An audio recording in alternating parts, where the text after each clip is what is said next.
नमस्कार, पंजाब केसरी में आपका स्वागत है। मैं हूं बलवंत अक्षक। हरियाणा में पंचायतों में महिलाओं को 50% आरक्षण की सुविधा दी गई है।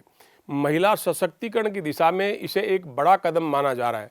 राज्य में महिलाओं को आरक्षण और उनके सशक्तिकरण की दिशा में उठाए जा रहे कदमों पर आज हमसे बातचीत करने के लिए मौजूद है हरियाणा राज्य महिला आयोग की कार्यकारी अध्यक्ष प्रीति भारद्वाज दलाल।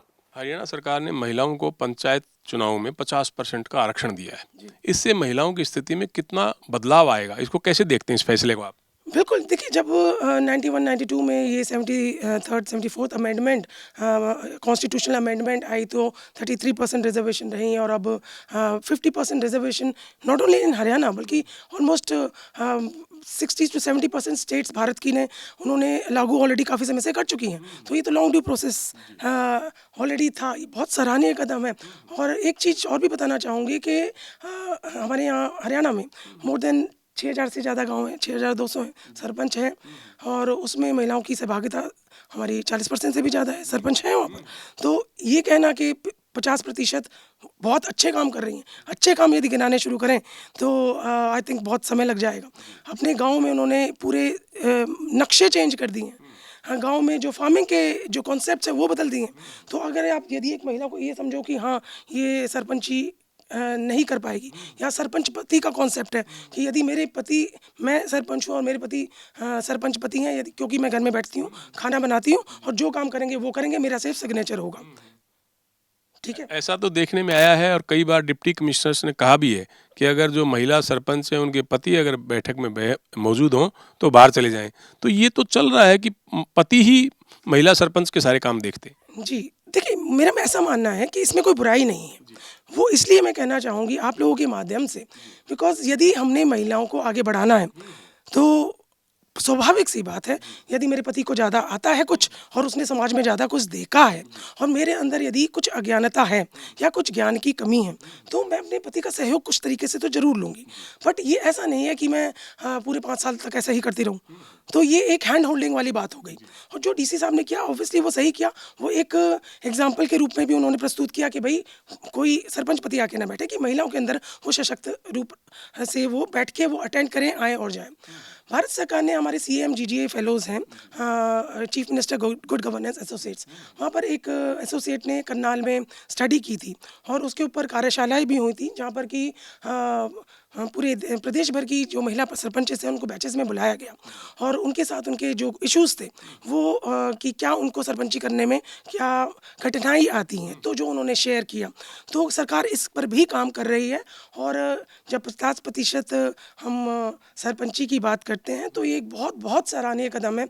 और इसमें जो भी सहभागिता हमारी बहनों को जो भी बनेंगी, जो ट्रेनिंग की ज़रूरत है, जो इंफ्रास्ट्रक्चर की ज़रूरत है, जो ट्रांसपेरेंसी की ज़रूरत है, जो गवर्नेंस की ज़रूरत है, उसकी सब पूर्ति सरकार ज़रूर करेगी। उसी सोच के साथ इसको आगे बढ़ाया जा रहा है और होना चाहिए। सिरसा का एक ताज़ा मामला हो रहा है जहाँ पीड़ित पति ने जी पत्नी से न्याय के लिए पुलिस चौकी से लेके और SP के दफ्तर तक दंडवत यात्रा की है, यानी कि सड़क पर लेटकर वो SP के ऑफिस तक पहुंचा है। क्या ये मामला आयोग के ध्यान में आया? देखिए, हमने ऑब्वियसली जैसे आप बोल रहे हैं पंजाब केसरी के ऑफिस में हम थ्रू सोशल मीडिया आप लोगों के माध्यम से ही हम लोगों को सारी न्यूज़ के बारे में पता चलता है विस्तार से। और जैसे मैंने आपको बताया कि सुमोटो लेते हैं, यहाँ पर एक पुरुष यदि इस प्रकार से गया, ये एक दुर्भाग्यपूर्ण स्थिति है, हमें ऐसा मानना चाहिए। सिर्फ ये सोचना कि एक पति गया, पति वो बेटा भी है किसी का, तो जिसका बेटा है वो एक स्त्री है, तो it is we are on the both sides. तो उसमें एक बैलेंस बनाते हुए यदि हम आगे यदि हमारे पास कंप्लेन आती है तो उस पर हम कार्रवाई जरूर करेंगे। मैम, रोहतक के एक NRI हैं जिन्होंने 4 शादियां की हैं। हालांकि फतेहाबाद पुलिस ने विदेश से लौटने पर उनको गिरफ्तार कर लिया है। ये बार बार शादियां करने की मानसिकता पर आप क्या कहेंगे और कितने NRI ऐसे हैं जिनके खिलाफ आयोग के पास शिकायतें आती रहती हैं?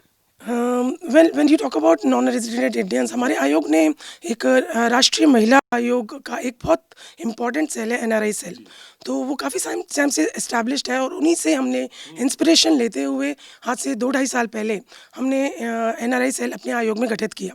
जब आप NRI की बात करते हैं तो वो एक विशेष वर्ग, यदि हम सोचें तो एक निम्न वर्ग के लोग तो वहाँ पर बाहर जाके विदेशों में रहेंगे नहीं, तो उसके लिए भी एक स्पेशल हर चीज़ की हमारी जो टर्मिनोलॉजी है या हमारा जो आदान प्रदान है, पत्राचार है, वो हिंदी में ना होकर इंग्लिश में होगा या फिर दूसरे लैंग्वेजेस में भी होगा।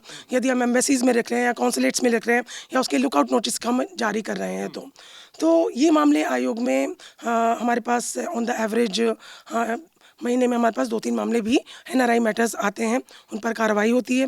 सक्सेस रेट भी हमारा आपको बताना चाहूँगी इस आपके पोर्टल के माध्यम से कि अभी तक जितने भी मैटर्स हमने हैंडल किए हैं पूर्ण रूप से हमारे को सफलता उनमें मिली है। वो पर्पस यही होता है और रीज़न भी मैं बताना चाहूँगी कि यदि हम एम्बेसी से संपर्क में हैं या हम कॉन्सुलेट से संपर्क में हैं या फिर हम मिनिस्ट्री ऑफ एक्सटर्नल अफेयर्स के संपर्क में हैं या फिर NCW के राष्ट्रीय महिला आयोग के संपर्क में हैं, तो वहाँ पर सेंट्रल लेवल की कार्रवाई होती है। सेंट्रल लेवल से यदि राज्य सरकार मदद लेती है तो उस पर कार्रवाई बहुत एक त्वरित भी होती है और टाइमली भी होती है और जस्टिस भी मिलती है। तो ये एक आपके ध्यान में मैं ये चीज़ लाना चाहूँगी।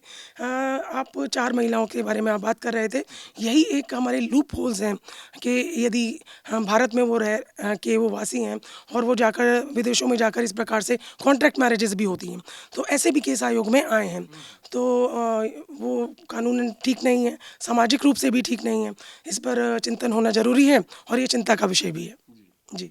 अंतर्राष्ट्रीय पहलवान बजरंग पूनिया और संगीता फोगाट ने अपनी शादी में 8 फेरे लिए। 8वें फेरे का मकसद ये था कि हम कन्या भ्रूण हत्या रोक सकें, बेटियों को पढ़ा सकें, बेटियों को बचा सकें। क्या आपको लगता है कि 8वें फेरे से बेटियों के प्रति लोगों की मानसिकता में कोई बदलाव आएगा? बिल्कुल, ये तो एक इतना इम्पोर्टेंट एक रिवोल्यूशनरी स्टेप जिसको कहा जाएगा, हिस्टोरिकल स्टेप कहा जाएगा। ये अभी से नहीं 8वां फेरा, बल्कि हम पिछले 5-6 साल से ये मुहिम चल रही है और जागरूकता आ रही है और एक इंटरनेशनल लेवल के खिलाड़ी और एक इंटरनेशनल के लेवल की खिलाड़ी जो महिलाएं हैं, वो दोनों मिलकर यदि इस प्रकार से प्रतिबद्ध होते हैं अपने जीवन में, तो एक समाज के लिए नहीं, प्रदेश के लिए नहीं, देश के लिए नहीं, बल्कि पूरे विश्व के लिए ये मैसेज है। और हम ये ना समझें कि सिर्फ राज्य में ही ये कन्या भ्रूण हत्या की इस प्रकार से मामले आते हैं, पूरे देश भर में आते हैं, इवन विदेशों में भी प्रथाएं हैं इस प्रकार की। तो ये उसके लिए भी आई थिंक हमको जितना इसको हम पॉपुलराइज करें या ये जो स्टेप लिया गया है, तो बढ़ चढ़ के जितनी भी सेलिब्रिटीज़ आएंगी, तो जैसे कैंपेन चला था कि सेल्फी विद डॉटर, बहुत बढ़िया कैंपेन था भारत हरियाणा सरकार का, और उन्होंने कि जिनकी भी बच्चियाँ हैं वो उनके साथ सेल्फी लें और फ़ोटो खींच के अपनी अपलोड करें। हम उल्टी सीधी फ़ोटो हम सोशल मीडिया में पोस्ट करते हैं, अपनी बेटियों के साथ पोस्ट करें, उसको दोबारा चलाएं उस चीज़ को। बेटियां जो आज से 4 साल पहले थी, अब 4 साल बाद और भी बड़ी हो गई। तो selfie with daughter 4 years before and selfie with daughter 4 years after and now at present. So I think ये चीज़ें चलती रहनी चाहिए, ये कैंपेन्स चलते रहने चाहिए, इस सोच के साथ कि 8वां फेरा, एक हम कन्या भ्रूण हत्या, 7 फेरे कितने पवित्र बंधन में जब हस्बैंड वाइफ बनते हैं और पूरे जीवन भर साथ रहने का एक वादा निभाते हैं। 8वां फेरा हम ये कह रहे हैं कि हमारे जो भी कन्या है हमारे पास जो पैदा होगी, इस पवित्र बंधन के निमित्त हम उसे एक देवी के स्वरूप में उसको रखेंगे और आगे जीवन में उसको बढ़ाएंगे। तो बहुत अच्छा मैसेज है और मैं चाहूँगी इस पोर्टल के माध्यम से कि जितनी भी शादियाँ हो रही हैं, आजकल शादियों का सीज़न भी है, और आप भी पंडित जी को यही कहिएगा कि एक 8वां फेरा जरूर कराइए। ये हमारी आपसे प्रार्थना है और बहुत खुशी होगी, और ये डालिएगा भी, इसमें भी एक बहुत ही अच्छा सराहनीय कदम है। जी। हरियाणा पुरुष प्रधान समाज है, लड़कियों को उतनी आज़ादी नहीं है जितनी लड़कों को है। लेकिन अभी भिवानी ज़िले के जोगी ढाणी गांव में 2 लड़कियां जिनकी शादी हुई है अभी, वो दुल्हन के वेश में सजी धजी घोड़ियों पर बैठकर निकासी उन्होंने निकाली। इस बदलाव को आप कैसे देखते हैं? देखिए, आजकल शादियों का मौसम भी है और बहुत ही क्रिएटिव तरीके से लोग अपने विवाह के बंधनों में बंधना चाहते हैं। तो कुछ लोग हवाई जहाज़ से जाते हैं, कुछ लोग हेलीकॉप्टर से जाते हैं, कुछ लोग मोटरसाइकिल से जाते हैं, महिलाएं भी जाती हैं, आजकल काले चश्मे लगाकर भी जाती हैं। तो ये अलग अलग सोच है, अच्छी है, ठीक है, एक तरीका बहुत बढ़िया, अपने एक एन्जॉयमेंट है, बिकॉज विवाह उत्सव हम पढ़ते हैं, बढ़ते हैं, बड़े होते हैं, फिर एक जीवन साथी को चुनते हैं। तो this is a matter of celebration. Celebration जितना अच्छा होगा, जितना यूनिक होगा, वो बहुत बढ़िया है। दूसरी दूसरी चीज़, यदि आप प्रथाएं यदि के भी साथ चलें, संस्कारों के साथ भी यदि चलें, तो उसका भी अपना ही एक अलग मज़ा है, एक अलग अप्रोच के साथ। वो दोनों के अलग अलग नज़रिए हैं। खुशी है इस बात की। थोड़े समय पहले महिलाओं ने करवा चौथ का पर्व मनाया है। जी हरियाणा में करनाल जिले में गोंदर, कतलाहेड़ी और ओंगत 3 ऐसे गांव हैं जहां महिलाएं करवा चौथ का व्रत नहीं रखती। माना ऐसा जाता है सैकड़ों साल से कि अगर महिलाएं करवा चौथ का व्रत रखेंगी तो उनके परिवार में कोई अनहोनी हो सकती है। ये अंधविश्वास है, लोगों की धारणा है। क्या महिला आयोग इस मामले में उस अंधविश्वास को दूर करने में या उस धारणा को दूर करने में कोई भूमिका निभाएगा? देखिए, ये एक आपका कस्टमरी मैटर है। ऐसा नहीं है, आप साउथ में जाएंगे तो वहाँ पे कोई करवा चौथ का व्रत नहीं रखता। आप वेस्ट बंगाल में जाएंगे वहाँ नहीं रखता। ये हमारी नॉर्थ इंडिया की ट्रेडिशन है। और यहाँ पर भी जो महिलाएं रहती हैं, आप ये भी देखिए कि से फॉर एग्जांपल यदि हमारे गरीब मोहल्ले में कोई महिलाएं रहती हैं, वो पंजाबी या फिर हिंदू या फिर और जो हम नॉर्थ इंडिया के महिलाएं जो हम करवा चौथ के व्रत रखते हैं, साथ में यदि हमारे पड़ोसी हैं और वो साउथ में हैं और 3-4 साल से हमारे साथ रह रही हैं, तो वो भी हमारी प्रथाओं के साथ ढल जाती हैं और 2-3 साल में वो भी व्रत रखने शुरू कर देती हैं। तो अब ऐसा तो नहीं है कि वहाँ पर उनके जो और रिश्तेदार हैं उनके पतियों की आयु कम हो गई। तो ये एक थोड़ी सी इस तरीके की बात है। बाकी रही बात जो आपने जिस पर्टिकुलर करनाल के गांव का आपने जिक्र किया, ये यदि कोई घटना हुई और उसमें यदि इस प्रकार से महिलाओं ने कि एक प्रथा चली आ रही है कि वो नहीं रखेंगे व्रत, तो आई थिंक इसमें हमारा हस्तक्षेप करने का कोई विषय नहीं बनता। मैम, आपका कार्यकाल लगभग 3 साल का हो गया है। इस 3 साल के कार्यकाल में ऐसी कौन सी उपलब्धि है जो आप हमारे दर्शकों को बताना चाहेंगे? देखिए, आप लोगों के माध्यम से बताना चाहूँगी कि हरियाणा राज्य महिला आयोग का जब गठन हुआ, वो 1999 में हुआ एक नोटिफिकेशन के द्वारा। और 2012 में एक स्टेट असेंबली में हमारा इसको पारित करके एक प्रॉपर प्रारूप दिया गया, वैधानिक प्रारूप। और तब से लेके अब तक आयोग काम कर रहा है। पिछले 3 साल में, क्योंकि मैं पिछले 3 साल से हूँ यहाँ पर, आयोग के बारे में महिलाओं को, ये इतनी इम्पोर्टेंट बॉडी है और यहाँ पर महिलाओं के बारे में ये नहीं पता कि उनके राइट्स को प्रोटेक्ट करने के लिए, सेफ गार्ड करने के लिए, राइट्स केवल लीगल ही नहीं, हमारे political rights, economic rights, social rights, क्या अध्ययन होना चाहिए। बिकॉज यदि आप आयोग के फंक्शंस देखेंगे तो they are more than 16 functions. So it is not only confined to कि हम कंप्लेंट हैंडलिंग मैकेनिज्म है, we also take so more action. और भी बाकी रिव्यू, स्टडीज़, यूनिवर्सिटी से कोलैबोरेशंस। सो जो लोगों को बहुत कम पता था महिला आयोग के बारे में, लोगों के अंदर जागरूकता आई है, रिपोर्टिंग बढ़ी है। हमारे माध्यम से पुलिस थानों में रिपोर्टिंग बढ़ी है। बिकॉज कोई भी मामला यदि आता है तो सबसे पहले पुलिस में कंप्लेंट होती थी। अब बहुत सारे मामले सीधा आयोग के पास आते हैं और तब हम पुलिस को कार्रवाई के लिए भेजते हैं। तो ये एक सबसे बड़ी उपलब्धि है कि महिलाओं के उत्पीड़न के यदि कोई बॉडी, एक गवर्नमेंट बॉडी, क्योंकि गैर सरकारी संगठन बहुत सारे बने हुए हैं, जो और पुलिस अथॉरिटीज़ तो हैं ही खैर, जहाँ पर आप जाएं और पुलिस को कंप्लेंट दें, एक ऐसी अथॉरिटी जिस पर आप एक विश्वास जता सके कि अब हमारा काम पुलिस के थ्रू, जहाँ पर हमने कंप्लेंट भेजी थी वहाँ पर नहीं हो पाया, या फिर 2 पार्टी आई तो एक पार्टी तो बैकफुट पर रहेगी बिकॉज, और फिर वो पुलिस के ऊपर इल्ज़ाम लगाएगी। तो ये एक जो एक सोच थी, या लोगों के पास एक रास्ता खुला, एक माध्यम खुला कि यदि हम कंप्लेन ही नहीं, यदि हमारे पास सुझाव हैं, not as a complainant but एक संगठन के यदि किसी के सुझाव है, या किसी NGO के सुझाव है, या किसी यूनिवर्सिटी के सुझाव, तो वो भी हमारे को अपने सामने रखते हैं और वो हम सरकार को भेजते हैं। तो बहुत सारे चेंजेस आए हैं।